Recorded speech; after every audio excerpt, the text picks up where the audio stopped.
আজ তৈরি করব কাঁচা কলার কোপ্তা। কারা কারা খেতে পছন্দ করো অবশ্যই কিন্তু জানিও। চলো তাহলে রান্নাটা শুরু করা যাক। ভুলবশত দু একটা ক্লিপ তুলতে পারিনি, কিন্তু আমি বলে দিচ্ছি। কাঁচা কলার কোপ্তা তৈরি করতে কিন্তু বেশি কিছু লাগে না, শুধু কাঁচা কলা হলেই হয়ে যায়।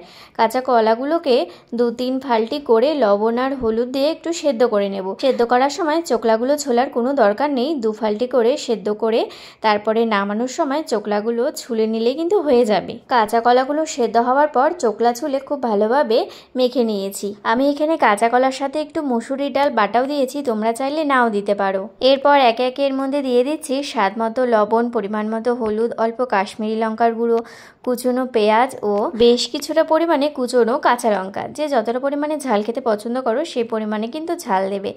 এবার আমি বড়াগুলোকে ভেজে নেবো, তার জন্য কড়াই সর্ষের তেল দিয়ে দিয়েছি। এবার আমি এক এক করে বড়াগুলো ছেড়ে দিচ্ছি। জল ছাড়াই কিন্তু বড়া বানানোর এটা মাখতে হবে, আর যদি বেশি নরম হয় তাহলে কিছুটা পরিমাণে কর্নফ্লাওয়ার ব্যবহার করা যেতে পারে।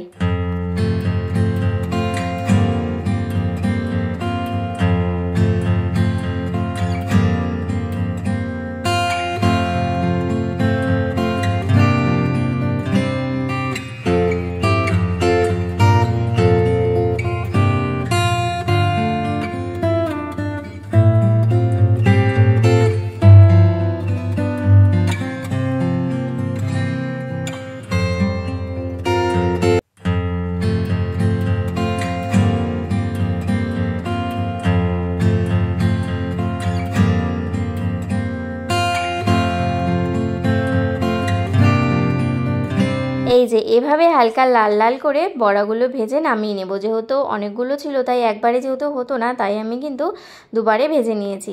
আর এবার আমার লাগছে হলো আলুগুলোকে আমি এভাবে ছোট ছোট করে 2 টুকরো করে ওই তেলেই কিন্তু আমি আলুগুলো ভেজে নিচ্ছি। আর আলু ভাজার সময় কিন্তু আমি কোনো রকম হলুদ বা লবণ কিন্তু ব্যবহার করছি না। হলুদ লবণ তেলের মধ্যে দিলে হলুদটা কেমন পুড়ে যায়, তখন তেলটা দেখতে খুব একটা ভালো লাগে না। বড়া তো আগেই ভাজা হয়ে গিয়েছিল, আর এখন আলুগুলো ভেজে তুলে নিয়েছি।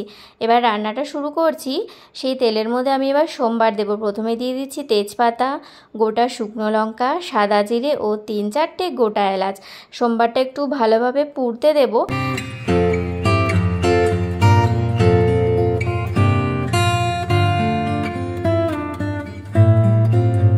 সোমবারটা কিন্তু প্রায় পুড়ে গেছে। এবার এখানে আমি দিয়ে দিচ্ছি একটা বড় সাইজের কুচনো পেঁয়াজ।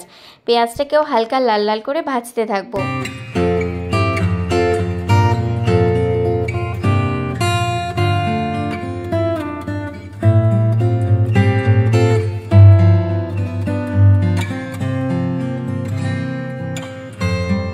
পেঁয়াজ প্রায় লাল লাল হতে শুরু করে দিয়েছে। এর মধ্যে আমি দিয়ে দিচ্ছি একটা গোটা টুকরো করা টমেটোটা তেলের মধ্যে হালকা নাড়াচাড়া করে ভেজে নেব, তাহলে টমেটোটা খুব সুন্দরভাবে গলে যাবে। 2-3 মিনিট হাই ফ্লেমে টমেটো একটু তেলের মধ্যে নাড়াচাড়া করার পর গ্যাসের হিটটা একদম কমিয়ে সেখানে কিছুটা পরিমাণে কাশ্মীরি লঙ্কার গুঁড়ো দিয়ে একটু নাড়াচাড়া করে এবার আমি মশলাটা ঢেলে দিচ্ছি। মশলা বলতে এখানে আমি আদা বাটা, রসুন বাটা ও জিরা বাটা একসাথে কিন্তু করে নিয়েছি। এরপর একে একে দিয়ে দিচ্ছি স্বাদ মতো লবণ, পরিমাণ মতো হলুদ, কাশ্মীরি লঙ্কার গুঁড়ো তো আগিয়ে দিয়েছিলাম তাই আর দেবো না।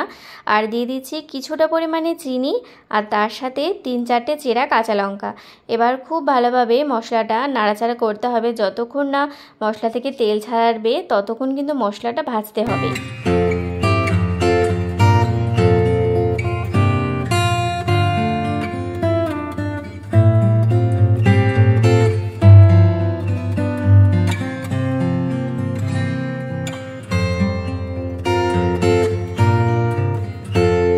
এইরকমভাবে অল্প অল্প করে জল দিয়ে দিয়ে 2-3 বার মশলাটা ভেজে নেব।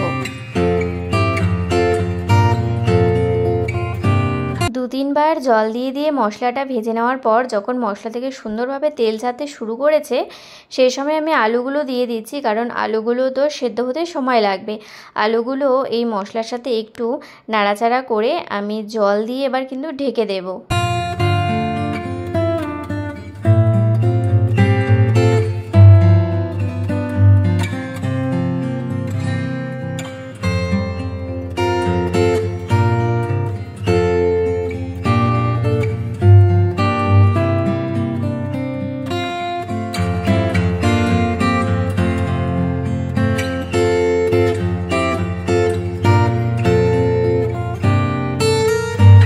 একটু বেশি করে জল দিয়েই আলুগুলো ঢেকে দিয়েছিলাম। আলুগুলো কিন্তু সেদ্ধ হয়ে গেছে।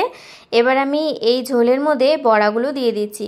কিছুটা পরিমাণে জল রেখেই বড়াগুলো দিতে হবে, কারণ বড়াগুলো কিন্তু অল্প জল টানবে। তাই বলে বেশি ঝোল কিন্তু রাখা যাবে না, একদমই অল্প জল থাকতে থাকতে বড়াগুলো দিয়ে দিতে হবে। আরও একটা কথা, যে যতটা পরিমাণে গ্রেভি খেতে পছন্দ করো সেই পরিমাণে কিন্তু তোমরা গ্রেভিটা রাখবে। আমি এখানে একদমই কিন্তু গ্রেভি রাখবো না। আমি কাঁচা কলার কোপ্তার এই রেসিপিটি একদমই মাখা মাখা করবো, তাই আমি কিন্তু সম্পূর্ণ জলটা শুকিয়ে নেব। বড়াগুলো কিন্তু জল প্রায় টেনে নিয়েছে, নামিয়ে নেব। নামানোর আগে এখানে দিয়ে দিচ্ছি 3-4টে চেরা কাঁচা লঙ্কা, গরম মশলা গুঁড়ো, কিছুটা পরিমাণে ঘি। দেখো তেল ছাড়তে কিন্তু শুরু করে দিয়েছে। এবার আমি কিন্তু নামিয়ে নেব।